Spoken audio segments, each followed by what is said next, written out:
வணக்கம். தனுசு ராசினியர்களுக்கு நிகழ்ந்து கொண்டிருக்கும் ஏப்ரல் மாதம் 10ஆம் தேதி வக்ரம் பெற்று கும்பராசியில் சஞ்சரித்து வந்த புதன் பகவான் 10/4/2025 இன்று மீனராசிக்கு பயிற்சியாகி அங்கு நீச்சம் பெறுகிறார். அது மட்டுமில்லாமல் அங்கு ஏற்கனவே சஞ்சரித்து கொண்டிருக்கும் ராகு சூரியன் சுக்கிரனோடு இணைகிறார். இந்த காலகட்டம் என்பது தனுசு ராசினியர்களான உங்களுடைய காலகட்டம், அதாவது நீங்கள் வாழ்ந்து காட்டக்கூடிய ஒரு தருணமா இந்த புதன் பயிற்சி அமைஞ்சிருக்குதுங்க. அந்த வகையில தனுசு ராசினியர்களுக்கு என்ன மாதிரியான நன்மைகள் எல்லாம் ஏற்பட இருக்கு, கிரகநிலைகளின் ரீதியாக அமையிருக்கும் சாதகங்கள் என்ன, பாதகங்கள் என்ன, மேலும் என்ன மாதிரியான முன்னேற்றங்கள் எல்லாம் உங்களுடைய வாழ்வில் ஏற்பட இருக்கு. குறிப்பா இந்த புதன் பயிற்சி காலகட்டங்கள்ல தனுசு ராசினியர்களுக்கு கிரகங்களுடைய சஞ்சார நிலைகள் என்ன என்று பார்க்கும்போது, ரிஷபத்தில் குரு பகவானும் கடகத்தில் செவ்வாய் நீச்சம் பெற்றும், கன்னியில் கேதுவும், கும்பத்தில் சனி பகவானும், மீனத்தில் ராகுவும், சுக்கிரன் சூரியன் புதன் ஆகிய கிரகங்கள் இணைந்து சஞ்சரிக்கிறாங்க. இதன் காரணமாக தனுசு ராசினியர்களுடைய வாழ்வில் குடும்ப சூழ்நிலை ரீதியாக உத்தியோகம், தொழில், வியாபாரம், கலைத்துறை,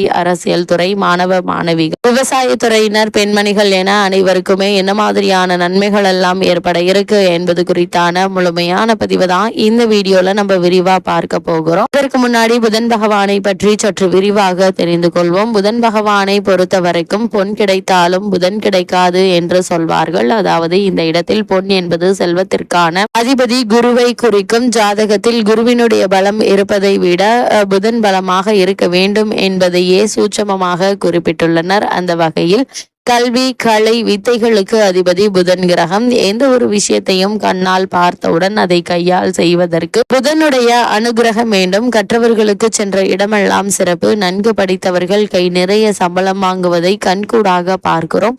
நம் வாழ்க்கை அழிக்க அடிப்படையான கல்வி செல்வத்தை வழங்குபவர் புதன் பகவான்.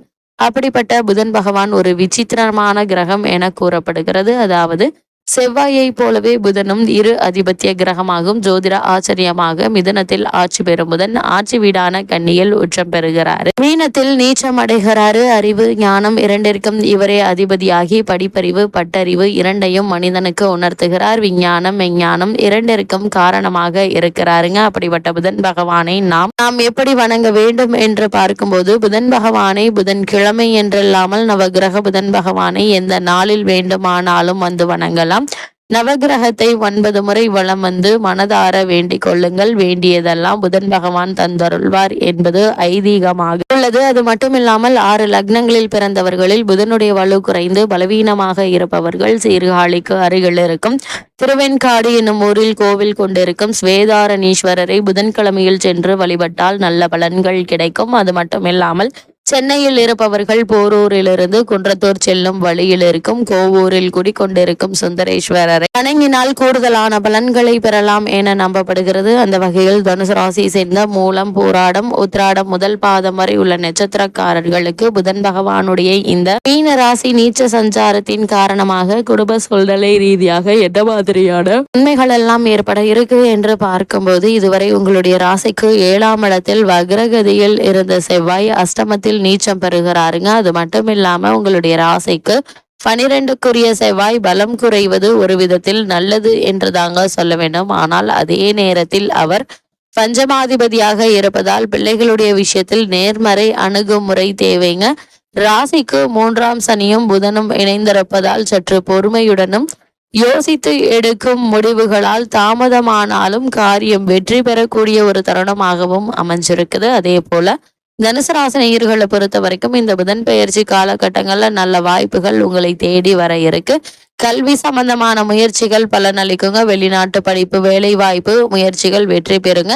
தாய் வழியில் சுப காரியங்கள் நடைபெறுவதற்கான வாய்ப்புகள் அதிகம் இருக்கு. அதனால் இந்த காலகட்டங்கள்ல நல்ல ஒரு முன்னேற்றம் நிறைந்த ஒரு தருணம் என்று தாங்க சொல்ல வேண்டும். அதே போல் கடன்கள்ல ஒரு பகுதி அடைபட வழிபிறக்கும். அதற்கான முயற்சிகளை மேற்கொண்டு வரும் தனுசு ராசியினருக்கு நல்ல ஒரு முன்னேற்றம் ஏற்படக்கூடிய ஒரு தருணமாக தான் இந்த புதன் பெயர்ச்சி அமைஞ்சிருக்குதுங்க. அது மட்டும் இல்லாம 5க்குரிய செவ்வாய் 8ஆம் இடத்தில் நீச்சம் பெறுவதால் பிள்ளைகளுடைய விஷயத்திலும், பூர்வீக சொத்து விஷயத்திலும், சகோதரர்கள் விஷயத்திலும் கருத்து மோதல்கள், மனஸ்தாபங்கள் வரலாம். அது மாதிரியான நேரங்கள்ல நீங்க ஒருவருக்கொருவர் விட்டு கொடுத்து அனுசரித்து நடந்து கொள்வது நல்லதுங்க. நிலம் சம்பந்தப்பட்ட பிரச்சனைகள் ஏற்படலாங்க. வீடு பாக பிரிவினை போன்றவற்றில் மன சங்கடங்கள் ஏற்படலாம். விட்டு கொடுத்து ஒருவருக்கொருவர் விட்டு கொடுத்து அனுசரித்து நடந்து கொள்வது தேவையில்லாத வீண் பிரச்சனைகள் ஏற்படாமல் இருக்க உதவிகரமாக இருக்குங்க. அது மட்டும் இல்லாம ராசிநாதன் ஆகிய குரு பகவான் அனுகூலமற்ற நிலையில சஞ்சரிக்கும் இத்தருணத்துல சனி, சுக்கிரன், ராகு ஆகியோர் உங்களுக்கு கை கொடுத்து உதவும் வகையில் சஞ்சரிக்கிறாங்க. வருமானம் என்பது போதிய அளவிற்கு இருப்பதால் பணப்பற்றாக்குறை என்பது ஏற்படுவதற்கான வாய்ப்புகள் இல்லைங்க. உங்களுடைய ராசிக்கு தனஸ்தானத்திற்கு குரு பகவானுடைய பார்வை கிடைப்பதால் எதிர்பாராத பண உதவி கிடைப்பதற்கும் சாத்தியக்கூறுகள் இருக்கு. உங்களுடைய ராசிக்கு ருண ரோக சத்துருஸ்தானத்தில் குரு பகவான் அமர்ந்திருப்பதால வீண் செலவுகள்ல மருத்துவ செலவுகளும் பணம் விரயமாக இருக்கு. நண்பர்களுக்கு பண உதவி செய்வதன் மூலம் பணத்தை இழப்பதற்கு சாத்தியக்கூறுகள் இருக்குதுங்க. கூடுமான வரையில் வெயிலில் அலைவதை தவிர்ப்பது ஆரோக்கியத்தை காப்பாற்றிக் கொள்ள உதவிகரமாக இருக்குங்க. திருமண சம்பந்தமான முயற்சிகளை மேற்கொண்டு வரும் தனுசு ராசினியர்களுக்கு அந்த முயற்சிகள்ல ஏற்பட்டு வந்த தடங்கல்கள், தாமதங்கள் நீங்கி சிறு முயற்சியிலேயே நல்ல ஒரு வரன் அமைவதற்கான சாத்தியக்கூறுகள் அதிகம் இருக்குதுங்க. அதே போல் திருதிய ஸ்தானத்தில் சனி, ராகு கூட்டு சேர்க்கை ஏற்பட்டுள்ளதால் முயற்சிகள்ல வெற்றி கிடைக்க இருக்கு. பழைய கடன்கள் இருந்துச்சு அப்படின்னா அவற்றை நிம்மதி பெற வழிபிறக்குங்க. குடும்பத்தில் மகிழ்ச்சியை ஏற்படுத்தும். உங்களுடைய ராசிக்கு 6இல் குருவும் 8இல் செவ்வாயும் உள்ளதால ஆரோக்கியத்தில் கவனமாக இருப்பது நல்லதுங்க. சிறு உடல் உபாதை என்றாலும் கூட உடனே மருத்துவரிடம் அதற்கான சிகிச்சை எடுத்துக்கொள்வது மிக மிக நல்லது என்பதை கிரக நிலைகள் மீண்டும் மீண்டும் அறிவுறுத்தது தனுசு ராசியை சேர்ந்த உத்தியோகஸ்தர்களுக்கு. மேலும் என்ன மாதிரியான நன்மைகள் எல்லாம் உங்களுடைய வாழ்வில் ஏற்பட இருக்கு என்று பார்க்கும்போது உங்களுடைய ராசிக்கு சுப பலம் பெற்றுள்ள சனி பகவானுடன் ராகு இணைவதால் ஊதிய உயர்வு, பதவி உயர்வு ஆகியவற்றை தற்போது நீங்கள் தாராளமாக எதிர்பார்க்கலாங்க. உயரதிகாரிகள் உங்களிடம் நியாயமாக நடந்து கொள்வாங்க. அதே போல் சக ஊழியர்களுடைய ஒத்துழைப்பு பணிகள்ல உங்களுக்கு உற்சாகத்தை ஏற்படுத்துங்க. புதிய வேலைக்கு முயற்சி செய்யும் தனுசு ராசி அன்பர்களுக்கு மனதிற்கு திருப்தியை அளிக்கும் வேலை கிடைக்க இருக்குது.